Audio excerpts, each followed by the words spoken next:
Welcome to the Proactive Health Podcast with Dawn Combs.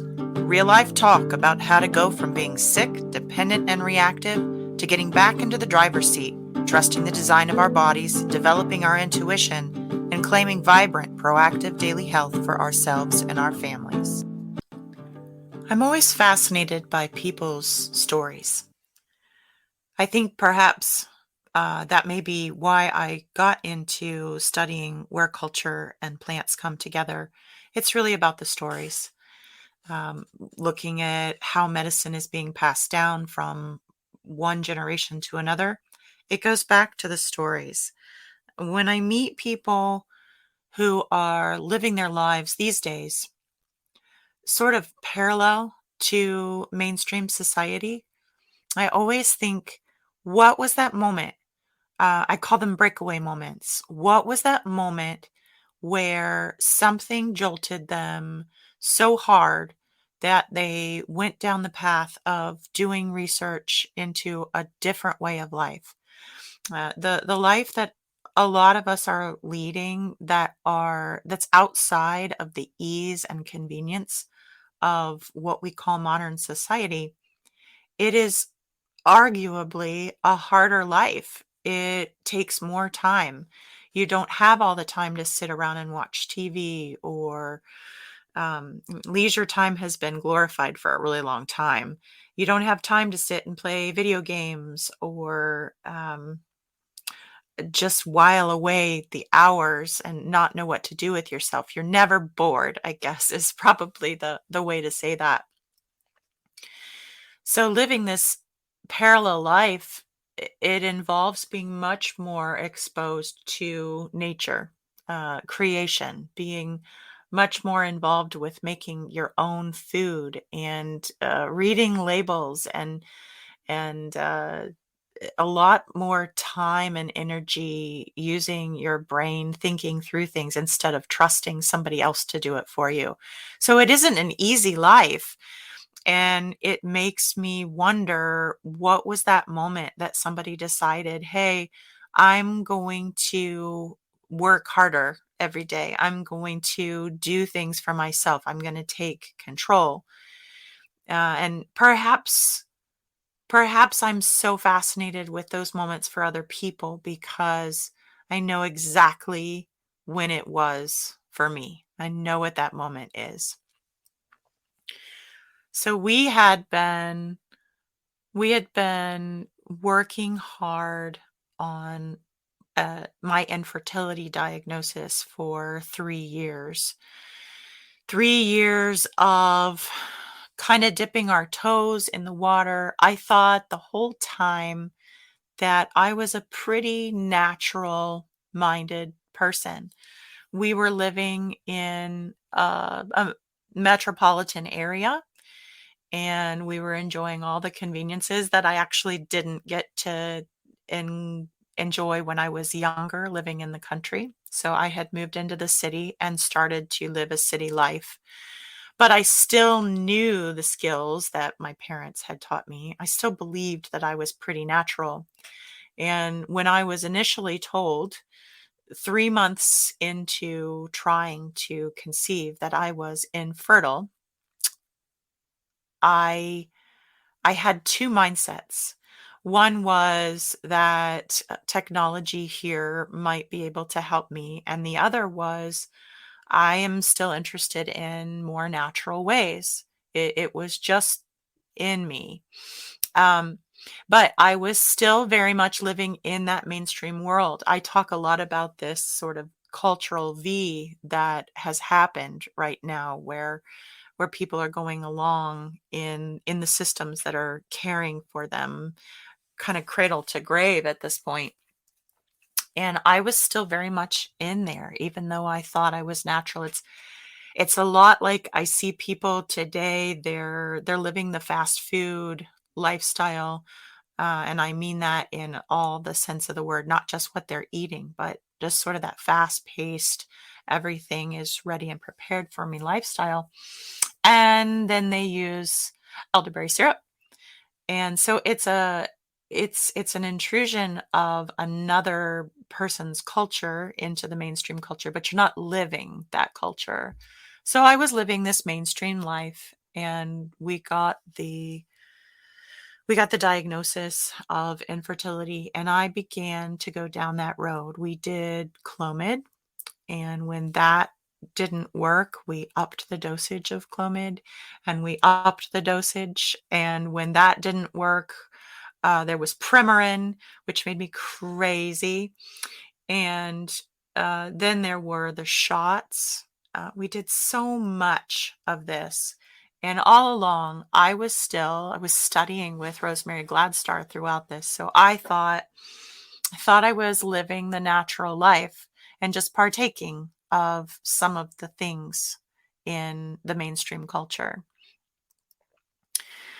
When we found ourselves sitting across the desk from the doctor that told me that I was broken, you would think that that would be another moment for me, but it wasn't. I was still very much in it. The the next step would have been much more invasive technologies, and that wasn't comfortable for us. Um, but it wasn't a change. There wasn't a wake up call for me.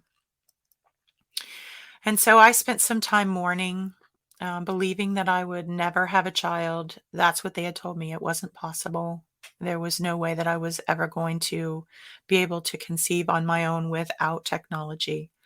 And I went home and I mourned that and I thought about it. And then one day I realized that uh, I hadn't been listening to me all at the same time as the doctors hadn't been listening to me. And I didn't think in my gut that what they were saying was wrong with me was what was wrong with me. But I was still too trapped in that system that I went along with it. I continued to believe that I couldn't possibly know my own body. I couldn't possibly know anything, and that they were the experts and that they knew best. I don't want to depict in this story that they is always a medical authority. It's just one of the authorities that we are living in the mainstream culture that we believe we are subservient to. Um, Being subservient to FDA or any other governmental entity that tells us what's safe and what's appropriate to eat or where to go or what to do is something that a lot of people just kind of they've accepted as a norm. And I definitely was there.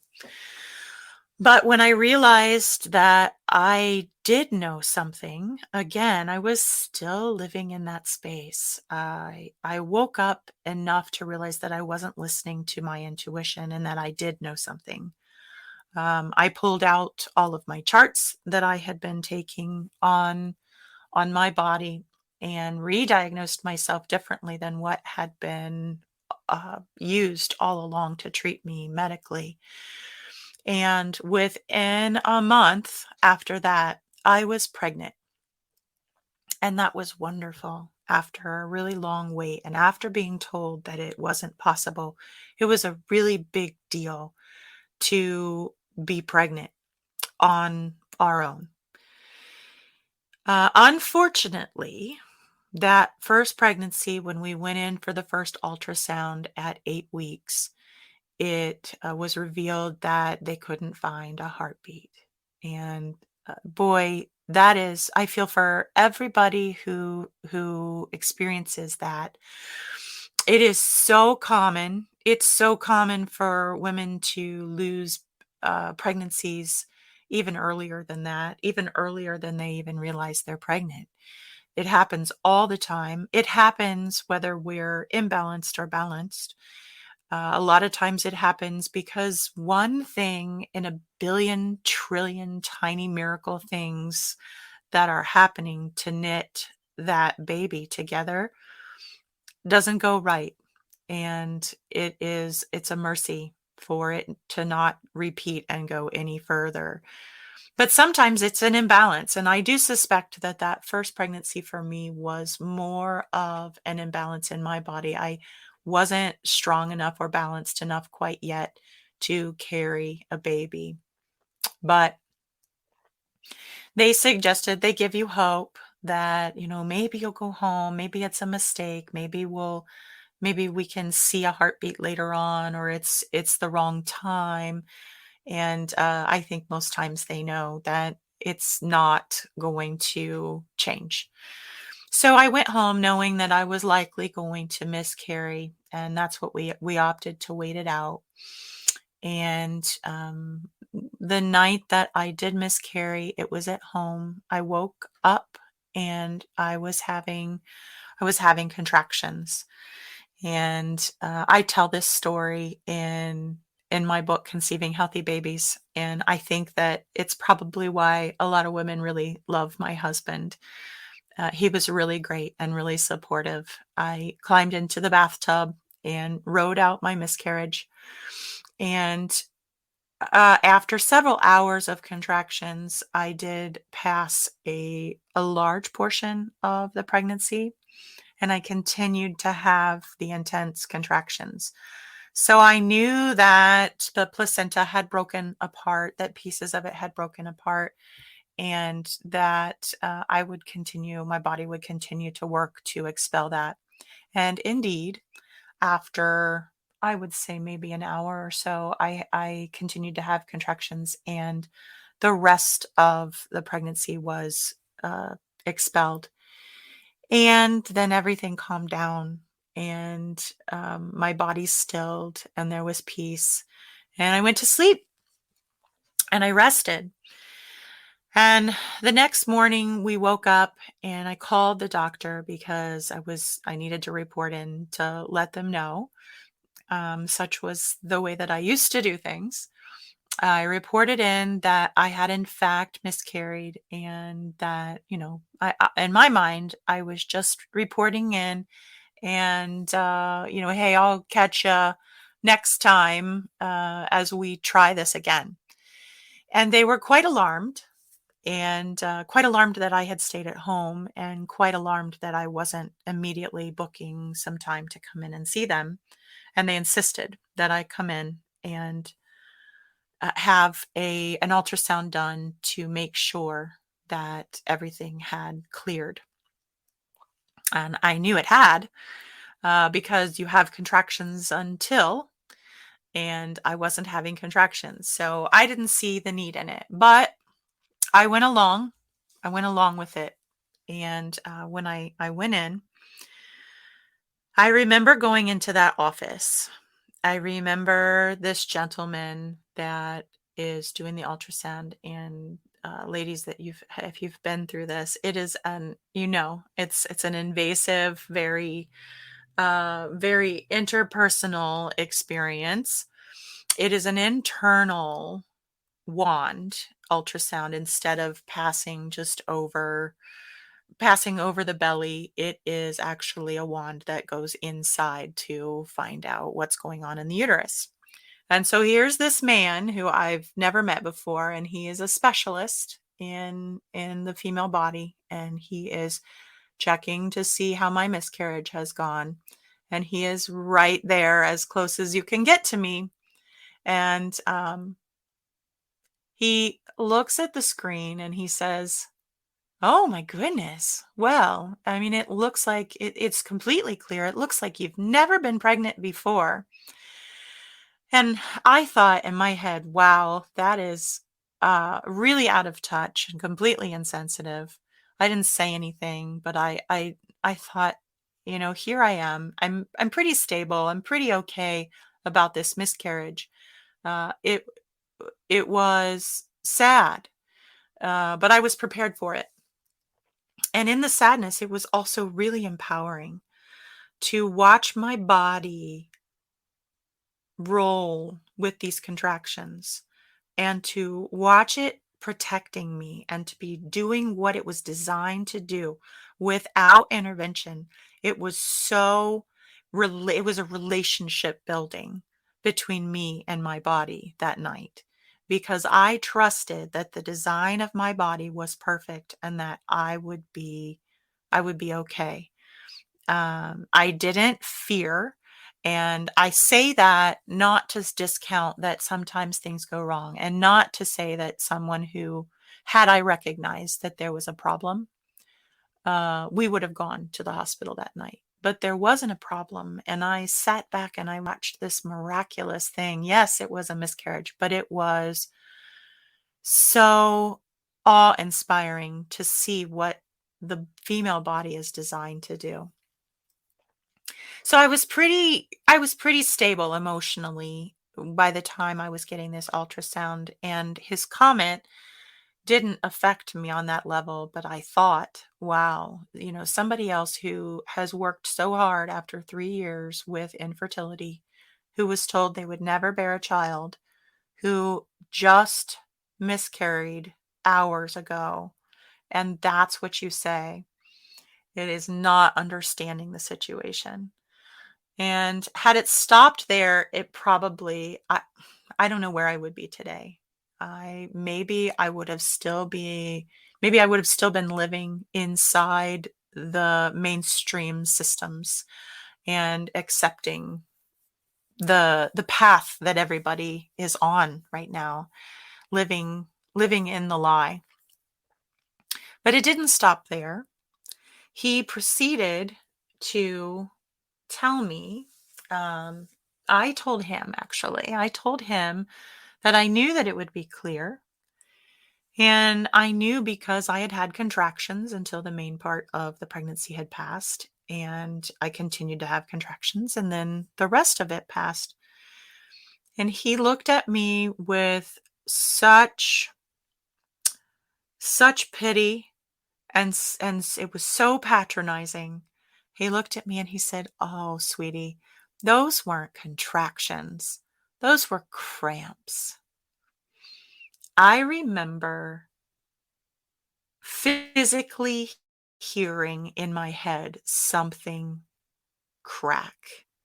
Something broke. And I don't know how everybody else in the room didn't hear it. Maybe my husband did. I don't know. I heard it. I heard everything break in my head at that moment. And I remember thinking, I sat there and I silently looked at him and I accepted what he had. Well, I didn't accept it, but I seemed to accept what he said. I didn't argue, but I sat there and I looked at him. And here was this person that has spent years and years and years of education learning about the female body. And he is a specialist on birth and the process of birth. And here he is telling me that he doesn't know that it takes contractions to pass any pregnancy, whether it's to full term or whether it's just maybe a couple of months along.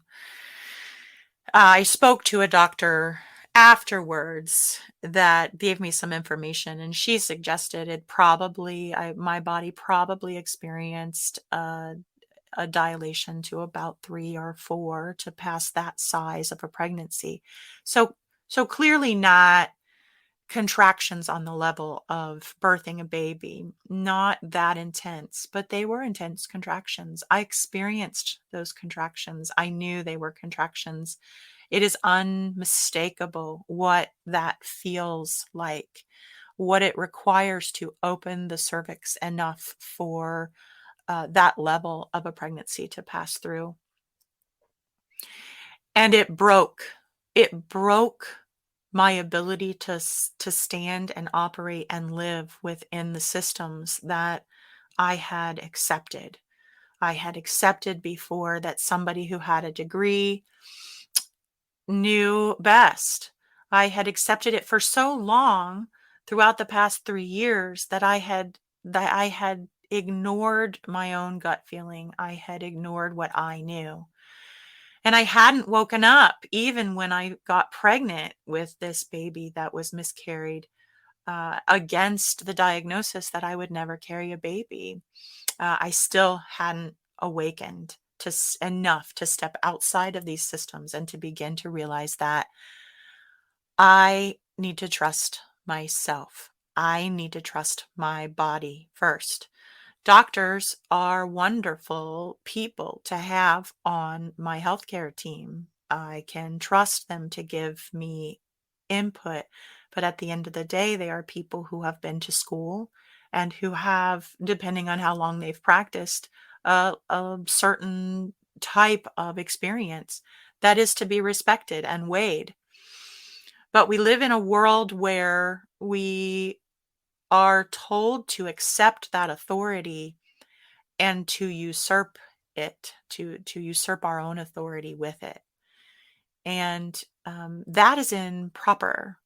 It's not the way that we were designed to be. We need to think for ourselves. We need to be in control. We need to be in the driver's seat of our health, making our own decisions, doing our own research, and creating a healthcare team of people from all different methodologies and experience and education, putting them together, weighing their opinion, respecting their opinions, and then making our own decisions. That moment that broke for me, I began from that moment to be outside of those systems. I no longer saw this world where there were experts that were running my life that were inviolable, that I could just trust and not think, that I could be asleep at the wheel and let them drive the car. It was a huge moment, and I can't ever go back. I can never, ever go back to what I trusted and believed and gave up, the power that I gave up to other people, other humans. I can never go back to that space because of moment, that moment with that wonderful man. I'm sure he's a lovely person, and believes in what he had learned and what he knew. But seeing that I knew more about how the human body, specifically the female body, worked than he seemed to, is a symptom of how tunnel vision we've gotten in training our medical professionals. I'm sure he knew he knows way more about radiology than I ever will, but he had neglected to understand some of the basics. And that bit of lacking information is horrifying to realize that so many of us turn over all of our power to people that we believe to be all powerful, and they just aren't. They aren't. It's unfair to put somebody in that position, and it's unfair to ourselves to give up that kind of power and right to make those decisions. So I'm so curious to ask many of my friends and many other experts that I have in my life what this moment is, because I know that a lot of them are walking in this alternate parallel culture that I'm walking in.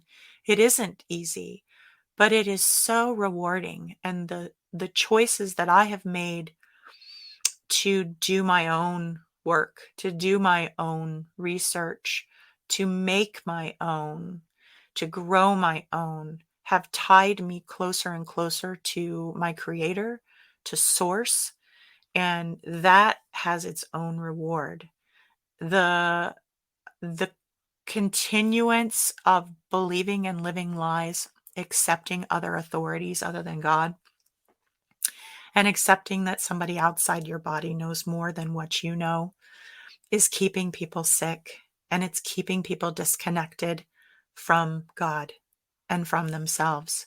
And so it's time to rattle the